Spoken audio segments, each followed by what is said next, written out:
Bueno, pues no sé si empiezo yo, empieza Carmelo, no lo teníamos ahí como muy planificada esta parte, pero es la parte de las preguntas y de las respuestas.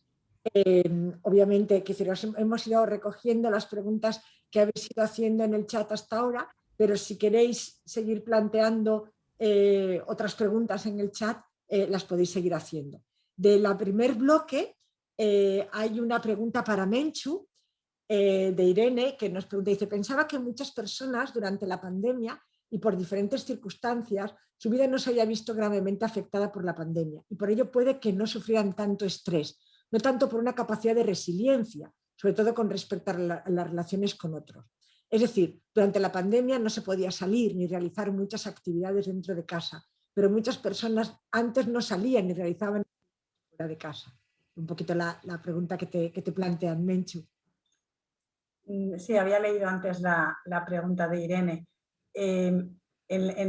Los datos que hemos presentado ahora eran la fase de impacto, donde estaba todo el mundo encerrado y hubo una afectación importante. Es verdad que igual había gente que no salía y desde luego eso es un problema del estudio, no tenemos los datos previos de cómo estaba la gente, pero en general los que estaban peor son los que están solos, los que desconfían de los demás, los que no hacen vínculos, los que no tienen bienestar. Es curioso que tal como hicimos el estudio de predictores, la regresión logística, metimos cosas que nosotros pensábamos que iban a predecir el patrón de resiliencia, como por ejemplo el haber estado infectado o haber estado cerca de familiares, y eso no era, o sea, cosas que nosotros intuitivamente pensábamos que iban a ser claves, pues no lo fueron tanto. Fuimos eliminándolas del modelo y las que os he presentado fueron las que quedaron finalmente. De todas formas, esto ha sido un proceso de aprender constantemente porque a medida que iban pasando las cosas decían, lo grande que sea tu casa, el jardín que tengas perro, influye. Entonces, en las siguientes oleadas hemos ido introduciendo elementos que lógicamente pues tienen un peso y tendremos que evaluar. Muchas gracias, Menchu. De nada. Hay una pregunta para Darío, complicada, Darío. Te advierto, dice, cuando hablamos de ser bueno o malo, ¿no entraría un factor moral? Que muchas personas durante la pandemia pedían que para evitar poner en riesgo a la comunidad, pues médicos, cajeros o demás trabajadores se fueran de la vivienda, pero pensando en el bien de los demás. Creo que Darío se ha ido a Pilates. Ha puesto ¡Ah! Fenomenal. De todas maneras, he visto que está muy bien, que esto es la promoción del bienestar, es clarísimo. Eso está bien seguro. Sí, sí, seguro, seguro. De todas maneras, he visto que estaba respondiendo otras preguntas antes en el chat. Una pregunta para Almu y para COVID. Dice, en un caso donde la madre fuera sanitaria y hubiera estado trabajando mientras estaba embarazada, ¿podría existir alguna ambivalencia con respecto a las medidas impuestas a las madres y un mayor estrés? Muchas gracias Irene por la pregunta. Y efectivamente evaluamos esta variable, el ser sanitaria durante la pandemia, y lo que vimos curiosamente es que era una variable protectora para un mejor funcionamiento. Las madres o las mujeres que estaban embarazadas y que eran sanitarias tenían menor sintomatología psicológica y mayor bienestar, en concreto mayor satisfacción vital.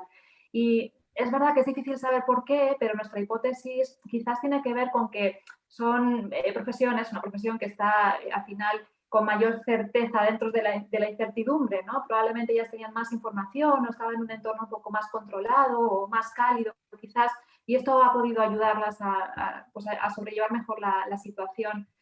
Creemos que puede ser una de las hipótesis que explique este mejor funcionamiento. Habría que estudiarlo un poquito más a fondo, pero creemos que tiene que ver con eso. Y pregunta también si puede que esta etapa de pandemia, al haber aumentado los niveles de estrés en el personal sanitario, hubiera más indicios de violencia obstétrica.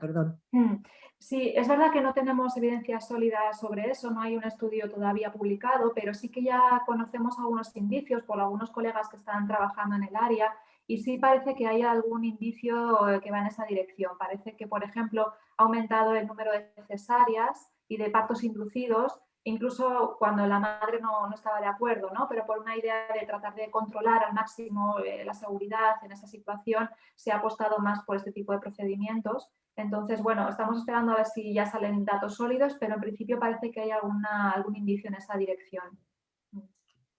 Y para aquellos que no estáis siguiendo el chat, os digo que Darío, su capacidad pilatera hace que pueda estar presente en varios sitios, en Pilates y contestando el chat. Entonces ha respondido que no es bueno o malo, es prosocial o antisocial, ¿no? Que la gente cree que hace conductas que cree que son justas. Muy bien, Rosa, hay una pregunta para ti y es que si en esta clasificación que hacéis vosotras de supervivientes, resistentes, resilientes, florecientes, si no hay derrotados también. No encontramos, esa es la verdad. Es que es lo cierto. A ver, está claro que hay un sesgo por parte de la muestra, ¿no? Es decir, ¿quién se compromete a responder durante tanto tiempo tantas preguntas? ¿No? Es decir, porque no era una encuesta puntual, ¿no? Sino que nosotros mandábamos preguntas cada 2 días, cada 3 días, cada 2 días y cada 3 días, depende del momento que fuera, ¿no? Entonces, obviamente tuvimos también una cierta pérdida muestral, pero creemos que eso también implica, obviamente, estas muestras de conveniencia de quien se compromete a responder este tipo de preguntas, pues eso obviamente es una muestra sesgada, ¿no? Entonces, muy probablemente aquellas personas que a lo mejor están en un estado de ánimo más bajo, que les ha impactado más, que pueden tener síntomas de depresión o de cualquier otra cosa, pues a lo mejor no son estas personas que se enganchan a un estudio de este tipo, ¿no? Y justamente aquellas personas que quieren más en aquel momento, ¿no? En el que todo el mundo quería aportar, quería colaborar, ¿no? Quería ser solidario, etcétera, esa época que decía heroica, ¿no? que decía Darío, pues obviamente el responder, ¿no? A este tipo de el colaborar con la ciencia, ¿no? que nos decía, nada más tenemos luego feedback, ¿no? de muchas de las personas que colaboraron en el estudio muy positivo, pero incluso dándonos las gracias porque nosotros luego les mandábamos feedback, ¿no? de las respuestas que nos iban dando de grupo, ¿no? Y entonces nos comentaban, ¿no? Cómo, fijaros, ¿no? Cómo lo que es el efecto, ¿no? Siempre de la exclusiva monitorización del estado de ánimo y del darse cuenta de tus fortalezas, ¿no? Que cuando respondía todos los días las preguntas, que eso, o sea, de repente se daba cuenta de que estaba bien, se daba cuenta de que estaba agradecida, se daba cuenta y que eso le estaba ayudando mucho, ¿no? Cuando les devolvíamos el feedback, les devolvíamos los feedbacks semanales para motivarles y que siguieran respondiendo, ¿no? La gente estaba como muy agradecida. Por eso creo que obviamente hay un sesgo de muestra que es claro y que es evidente, ¿no? Pero bueno, nos extrañó además mucho eso, ¿no? En las gráficas que nos pude enseñar porque saltaban, veréis que hay un impacto inicial en estado de ánimo negativo, pero que se recupera enseguida. Y es más, o sea, cuando llegamos a la nueva normalidad, las puntuaciones son mucho más altas que al inicio. Es decir, de afecto positivo y más bajas de afecto negativo y más altas en otras puntuaciones, con lo cual eso habla también de esa curva, ¿no? de una respuesta positiva, que está claro que, no quiero con ello decir, porque a veces se nos acusa de eso, ¿no? Es decir, obviamente, y justamente estos días que se está poniendo de manifiesto y de una manera muy clara y además necesaria, ¿no?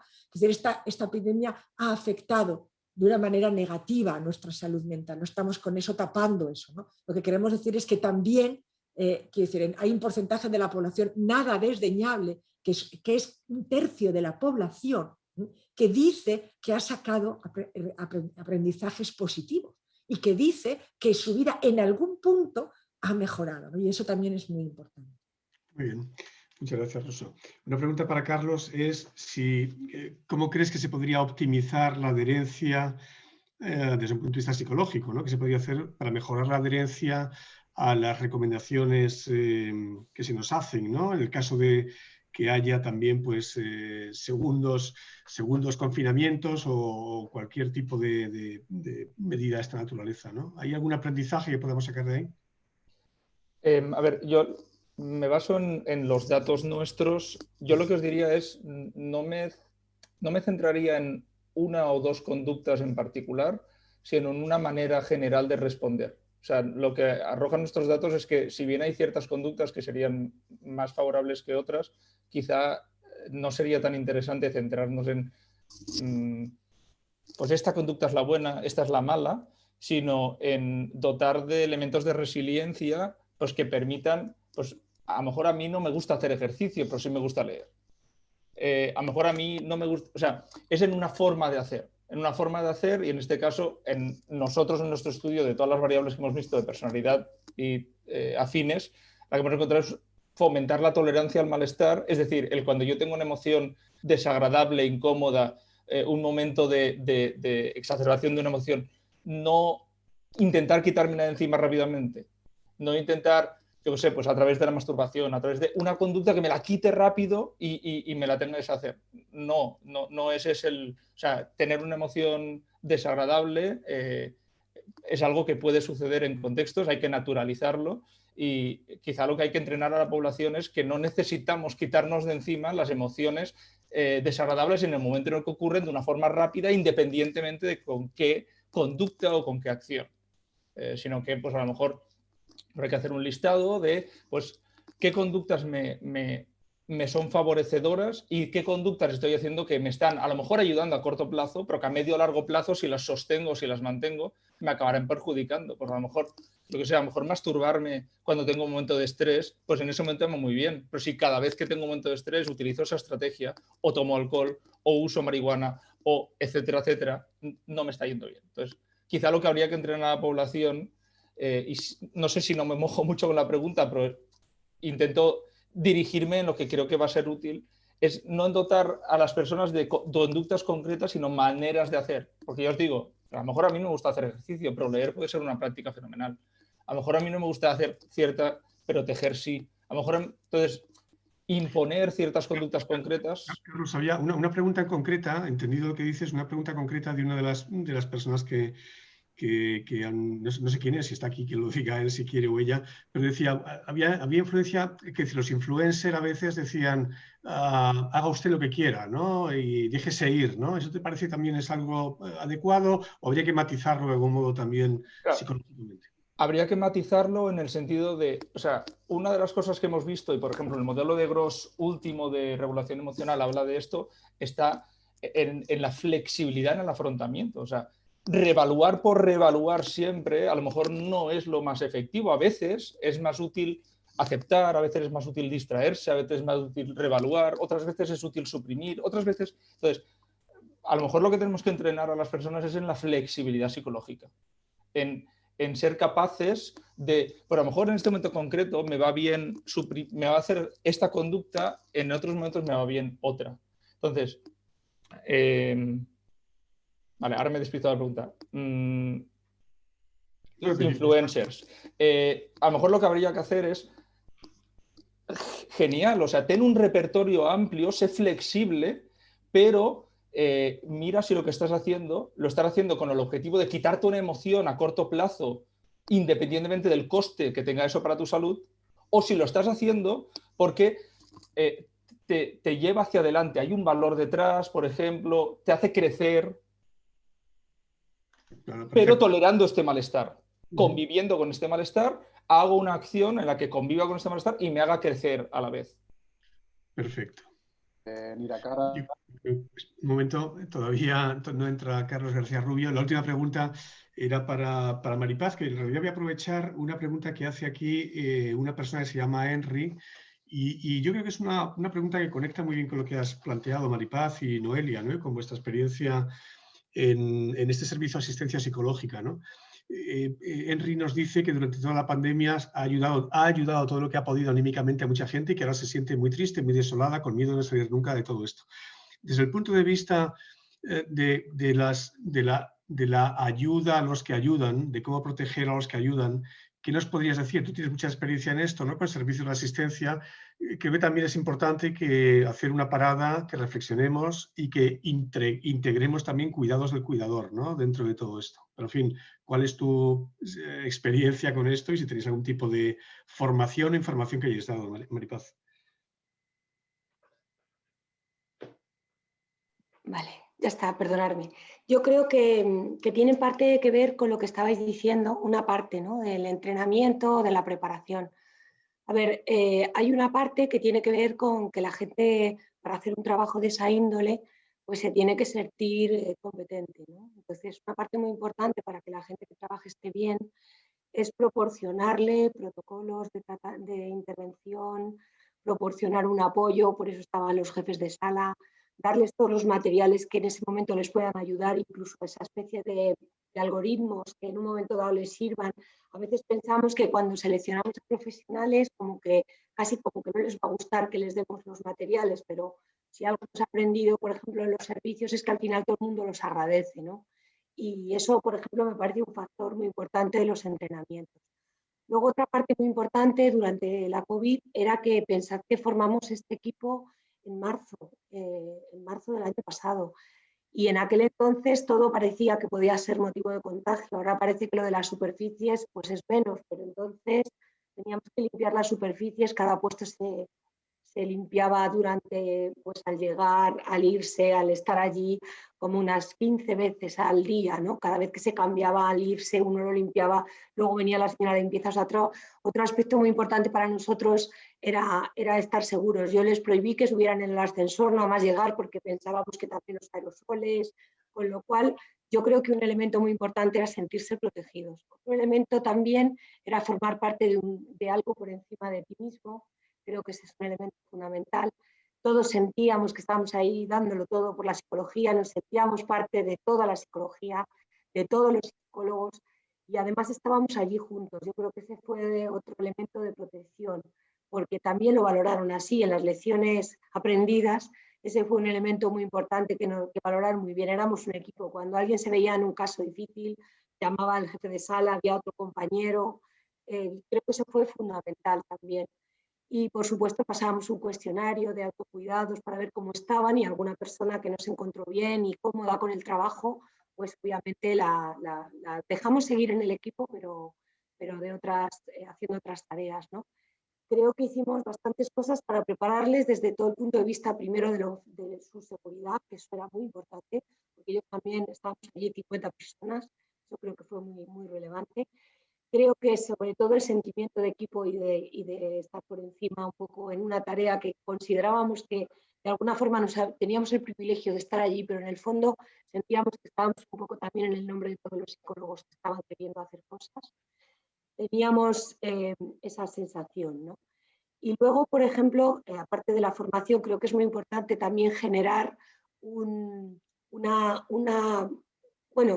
espacio para que los psicólogos puedan hablar entre ellos también de cómo se sienten. Nosotros se lo preguntábamos en los cuestionarios, pero creo que ellos también necesitaban sentirse en ese sentido, que nosotros estábamos todo el rato pendientes de ellos y comentar entre ellos qué cosas hacían.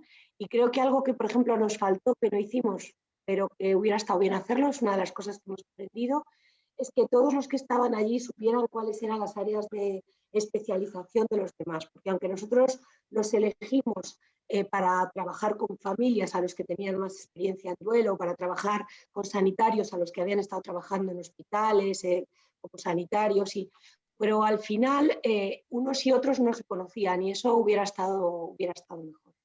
Yo creo que lo más importante fue que hicimos un equipo y que nos sentíamos equipo, y que, bueno, pues estábamos ahí todos para darlo todo. La verdad es que esa sensación creo que fue muy importante. Y luego quizás la de valorar las cosas que íbamos consiguiendo. No os podéis imaginar, cada vez que alguien llegaba y nos decía, pues, ¿cómo puedo escribir al presidente de gobierno para darle las gracias? O cómo, bueno, no pasa nada, nosotros aquí tomamos nota y tal. Porque la gente sí que se sentía muy agradecida de que tuviéramos este servicio. O sea que realmente lo mejor es que nos sentimos súper orgullosos de ser psicólogos y estar allí trabajando un poco, pues, en nombre de la psicología, ¿no? Yo creo que eso fue lo que más nos fortaleció. Bueno, pues muchísimas gracias. Yo creo que das muchas claves, se sea psicólogo o no, para saber ¿no? cómo ayudarnos mutuamente, cómo recibir apoyo y cómo autoprotegernos, ¿no? De modo que, bueno, es una gran experiencia, ¿no?